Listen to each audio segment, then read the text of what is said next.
विधान हैं जो तांत्रिक हैं, जो मंत्रों के ज्ञाता हैं, इसमें मारण है, वशीकरण है, उच्चाटन है, ये इसके विधान हैं। लेकिन ये उन्हीं के ऊपर काम करते हैं जो भगवान का भजन नहीं करते। जो भगवान का भजन करते हैं उनके ऊपर काम नहीं करते। अगर आप राधा राधा जपते हो, कृष्ण कृष्ण जपते हो, तो भगवान तुम्हारी रक्षा करेंगे। कोई भी तंत्र मंत्र तुम्हारे ऊपर काम नहीं करेगा। एक तांत्रिक था, तो वो शालिग्राम भगवान को चुटकियों से नचाता था ऐसे, और भक्त का नाटक करता था। तो भक्त लोग बड़े, जो देखने वाले, यार भगवान इसके बस में है, जैसा चाहता वैसा नचाता है। तो एक भजनानंदी संत थे, उनके पास कई लोग भजन करते, तो उन्होंने आकर बताया कि वो ऐसा बोले, भक्त कभी ऐसा कर ही नहीं सकता। भक्त भगवान को प्रदर्शन थोड़ी करेगा, वो तो आराधना की वस्तु है। तो फिर उन्होंने कहा, महाराज ये तो बड़ा गलत हो रहा है, समाज भ्रमित हो रहा है। बोले आपको चलना चाहिए। वो गए और खड़े हो गए और दिखा भाई, वो चुटकी बजावे कुछ नहीं। जब 100 का स्वभाव शेर हो जाता है ना, तो फिर कुछ नहीं चलता। और उनके पास भजन था और ये मंत्र का तांत्रिक था। तो इसने जब देखा कि यही बाबा जी आए और इसी कारण हुआ, तो उनसे कहा चले जाओ। तो उनका ये नाटक बंद कर, भोले भाले लोगों को तू ऐसे तंत्र के द्वारा लुभायमान करता है और पैसे इकट्ठा करता है। अब सारे समाज में उसकी बेइज्जती हुई, तो उसने शाम के अनुष्ठान किया मारण का प्रयोग किया।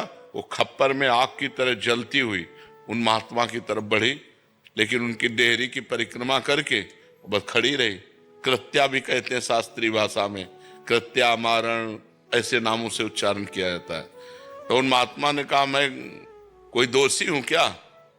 सब में भगवान वास करते, तू भी भगवत स्वरूप है। उसी के द्वारा प्रकट की हुई कृत्या, उसी को जाकर पटक दिया उल्टी खून की। और जब उन शिष्यों ने कहा, महाराज मर जाएगा, आप कृपा करके चलो, बस राम राम राम राम राम, खत्म कृत्या, सब अंतर ध्यान हो गई। तो उनका बेटा, अब समझ जा, तो कान पकड़ा, उस शिष्य बन गए, महात्मा को ईमानदारी से भजन करने लगे। तो तंत्र होता है, मंत्रों में ऐसी ताकत है कि मारण, वशीकरण, उच्चाटन ये सब हो सकता है, लेकिन ये उन्हीं के ऊपर होता है जो भगवान का नाम जप नहीं करते। अगर नाम जप कर रहे हो तो तुम्हारे ऊपर मारण, वशीकरण, उच्चाटन ये सब कुछ नहीं होगा। भगवान के नाम में अपार सामर्थ्य है। राक्षस लोग बड़े मायावी थे, लेकिन राम राम जपने वाले विभीषण के ऊपर कौन सी माया थी? हनुमान जी के ऊपर कौन सी माया उन्होंने डाल दी? कुछ नहीं कर पाए। सिया जी के ऊपर कौन सी माया डाल दी? जो भगवान में चित्त जोड़े हुए हैं उनके ऊपर माया का कोई प्रभाव नहीं पड़ता है। ये तंत्र मंत्र तो बहुत छोटी सी बात है। एक बड़ा तांत्रिक था, वो सन्यासियों को परेशान करता था। तो धर्म सम्राट करपात्री जी उनके पास गए और कहा, नारायण नारायण नारायण, और कहा जितनी तेरे में ताकत हो अब लगा तंत्र की। चरणों में गिर गया था। बोले आपके ऊपर हमारा तंत्र कोई काम नहीं करेगा। जहाँ नारायण नाम है, राम नाम है, कृष्ण नाम है, राधा नाम है, हरि नाम है, जहाँ पाप करने वाले लोग हैं उन्हीं के ऊपर उनका प्रभाव पड़ता है। ऐसा है कि तुम्हारे ऊपर अगर तंत्र कर दिया जाए तो तुम परेशान हो जाओगे। तुम्हारे ऊपर मारण लगा दिया जाए तो 10 दिन में मर जाओगे। अगर 1 दिन का लगा तो 1 दिन में मर जाओगे, 1 महीने का लगा तो 1 महीने में मर जाओगे। ऐसे हैं, मंत्रों का प्रभाव है, पर वो अच्छे से अनुष्ठान करेगा तब आपके ऊपर प्रभाव पड़ेगा। महाराज जी, जिनके ऊपर ऐसा हो गया है, उनके परिवार वालों को लगता है कि इसके ऊपर हो गया, तो अब वो क्या करें? भगवान का नाम कीर्तन घर में करवावें और भगवान की कथा, भगवान का नाम जप करें, सब ठीक हो जाएगा। को अलग से संकल्प करना पड़ेगा या ऐसे ही हो जाएगा? ऐसे ही शुरू कर दे। ऐसे 1 घंटा नाम कीर्तन करवावे, नाम जप करे, भगवान की कथा, भगवान शालिग्राम विराजमान कर ले। घर में नाम कीर्तन जिसमें होता है, नाम संकीर्तनम यस्य सर्व पाप प्रणाशनम, 1 घंटा नाम कीर्तन करे, कोई भी अमंगल नहीं हो सकता। महाराज जी, अभी एक कोई जने आए थे, वो कह रहे थे कि इन पे ऐसा हो गया, तो हमने यही उपदेश दिया कि नाम, कह रहे कि नाम इनसे होता नहीं है नाम जप, और एक नाम सुनते हैं तो फिर बहुत विकल हो जाते हैं। ये मतलब जिन पे ऐसा हुआ है महाराज, वो सुनना भी नहीं चाहते जिसके ऊपर नहीं, तो फिर यही तो दुर्गति है, यही तो दुर्गति है। तो मतलब उनको बिठा के ऐसा, हाँ, बिठा के जबरदस्ती सुनाना चाहिए, निश्चित खत्म हो। उनको कह रहा है कि इनको कष्ट होता है कि जब नाम, हाँ कष्ट, क्योंकि वो मंत्र का प्रभाव है इसलिए उसके ऊपर है। नहीं तो नाम जप से भूत प्रेत उतर जाए, सब सब सब ठीक हो जाए। नाम जप में बड़ी सामर्थ्य है, बड़ी सामर्थ्य है। एक बार हम एमसी में थे तो एक को भूत आया, तो वहां लाए, तो हम कोई झाड़ना फूकना तो जानते नहीं, हम नाम जपना शुरू किया और चीखने लगा। हाँ महाराज जी, वो कह रहे थे कि और अब कहा इनसे दूर ले चलो, इनसे दूर ले चलो। हमको बैठल अब थोड़ी देर बैठा रहा, बोला हम जा रहे हैं। हम कहाँ जाओ? और ठाकुर जी को भोग लगा के जब जल चरणामृत और जल उनको दिया, वो खत्म हो गया, चले। और ये अपवित्र आत्माएं होती हैं, अपवित्र जगह प्रवेश करती। पवित्र हम स्मशान में घूमे, कभी हमें भूत प्रेत कहीं कुछ नहीं। गंगा किनारे 20 साल रहे, गंगा किनारे ही रहे, कभी कोई ऐसा नहीं। तो नाम जप करो भगवान के नाम में, बड़ी भूत पिशाच निकट नहीं आवे। और बहुत सिद्ध है, गोस्वामी जी ने सिद्ध अवस्था में, तुलसीदास जी ने यह लिखा है हनुमान चालीसा।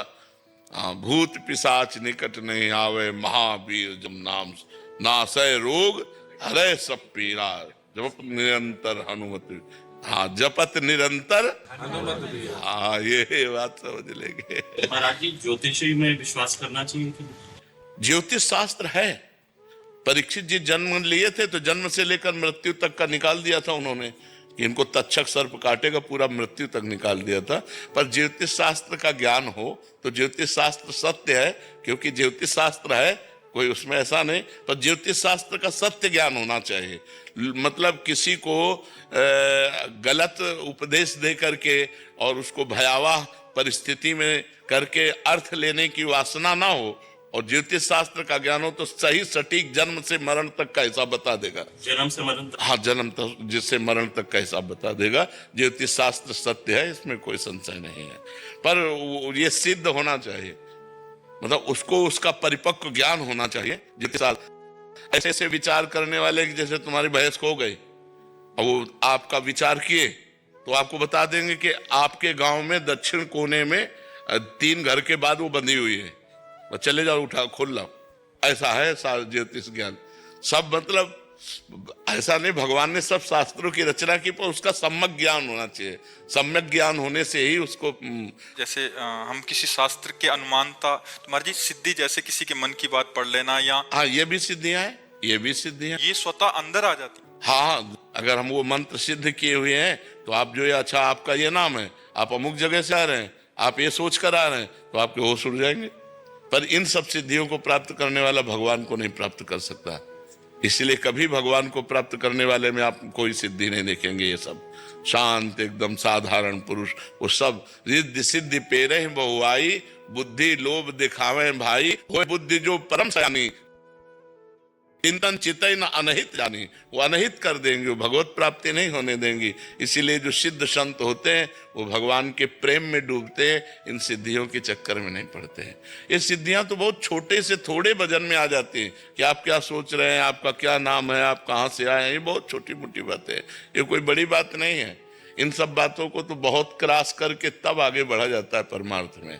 अगर इसको स्वीकार कर ले तो फिर भगवान के दर्शन और भगवान का प्रेम नहीं मिलता। तो ये जीवन भगवान के दर्शन के लिए कि तुम्हारे मन की बात जानने के लिए, अपने मन की बात जान करके तो जिंदगी बर्बाद हो रही है। राधे राधे महाराज जी। महाराज जी, किसी भी संकल्प की सिद्धि कैसे की जाए? मन हमेशा संशय, दुविधा एवं अब संकल्प का स्वरूप क्या है, उसके अनुसार उसका साधन बताया जाता है। महाराज जी, जैसे मैं अधिवक्ता हूँ उच्च न्यायालय में, और संकल्प की सिद्धि में जैसे सांसारिक जो सफलता है या सांसारिक जो कर्म है और जो ज्ञान मार्ग, जो धर्म का मार्ग है, उसमें तादात्म्य जो स्थापित करते हुए कैसे जो है गृहस्थ आश्रम का निर्वाह करते हुए। देखो, इसमें 2 बातें हैं। तदर्पिता अखिलाचारिता तद स्मरणेन परम व्याकुलते थी। 2 हमें बात करनी जो भगवान ने अर्जुन जी को आदेश किया। मामनुष्मर युद्ध च, मामनुष्मर ये तद स्मरणेन परम व्याकुलते थे, और युद्ध च तदर्पिता अखिलाचारिता। युद्ध माने अपना कर्तव्य कर्म, जो हमें कर्तव्य कर्म मिला है उसे हम भगवान की पूजा समझें।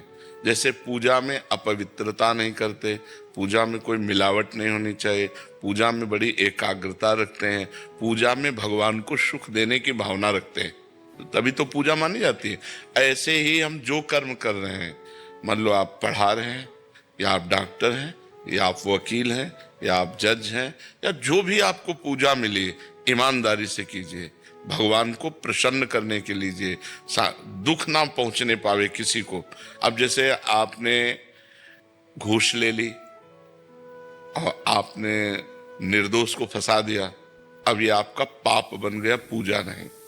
आपने किसी भी डिपार्टमेंट में भय या प्रलोभन वश आपने अपने मर्यादा से अलग कार्य कर दिया, अब वो आपके पतन का कार्य करेगा, अब वो आपका नाश करेगा, आज नहीं तो कल समय आने पर। और आप धर्म पूर्वक कर रहे हैं और वही कर्म तदर्पिता अखिलाचारिता, भगवान को अर्पित कर रहे हैं और नाम जप कर रहे हैं, तो परम पूजा बन गई। तो गृहस्थ के सारे कार्य करते हुए, नाम जप करते हुए, कर्म को भगवान को समर्पित करते हुए यदि हम जीवन व्यतीत करें तो हम एक महाभागवत गृहस्थ होंगे, हम एक आध्यात्मिक गृहस्थ होंगे। गृहस्थ होते हुए भी अध्यात्म मार्ग हमारा पुष्ट हो जाएगा और मनुष्य जीवन का जो लक्ष्य है भगवत प्राप्ति, वो निश्चित हो जाएगी, क्योंकि नाम जप चल रहा है और सारे कर्म पवित्र हो रहे हैं और सारे कर्म भगवान को समर्पित हो रहे हैं, इसलिए वो कर्म बंधन से मुक्त हो जाएगा। समझ पा रहे हैं आप? भगवान, भक्ति मार्ग में दृढ़ता और उत्साह बनाए रखने के लिए विशेष रूप से सांसारिक बाधाओं के सामने हमें क्या करना चाहिए? जैसे सांसारिक बाधाएं आ जाती हैं, नाम जप, उस समय नाम जप और बढ़ा देना चाहिए, हर समय नाम जप करना चाहिए, क्योंकि नाम जप करने से हृदय शीतल रहेगा, बुद्धि प्रवीण रहेगी और जो भी सांसारिक बाधाएं हैं या हट जाएंगी या सहने की सामर्थ्य आ जाएगी। सहन करने की सामर्थ्य भगवान दे देंगे या हटा देंगे। जब सांसारिक बाधा आए तो भगवान का स्मरण और बढ़ा दे। यस्य स्मरण मात्रेण, जहाँ स्मरण मात्र, हरि स्मृति सर्व विपद विमोक्षणात्, भगवान का स्मरण समस्त विपत्तियों से बचा लेता है, या तो सहने की सामर्थ्य देता है या उन विपत्तियों का नाश कर देता है। यस्य स्मरण मात्रेण जन्म संसार बंधनात् विमुच्यते नमस्तस्मै विष्णुवे प्रभु विष्णुवे, जिनका स्मरण मात्र सबसे बड़ी बाधा जन्म मृत्यु से बचा लेती है, उन भगवान का स्मरण मात्र से। तो खूब नाम जप करे उस समय और भगवान को पुकारे कि या तो हमें सामर्थ्य दो सहने की या उन बाधाओं को नष्ट कर दो। महाराज जी, मनुष्य जीवन में सबसे बड़ा अपराध क्या है? भगवान को भूल जाना। इस अपराध की जो जड़ है वो भगवद विमुखता है। भगवान से विमुख हुआ तो अपराध ही अपराध है, विपत्ति ही विपत्ति है। कहा हनुमंत विपत्ति प्रभु सोई, जब तब सुमिरन भजन न होई। जब तक भगवान का सुमिरन भजन नहीं किया था,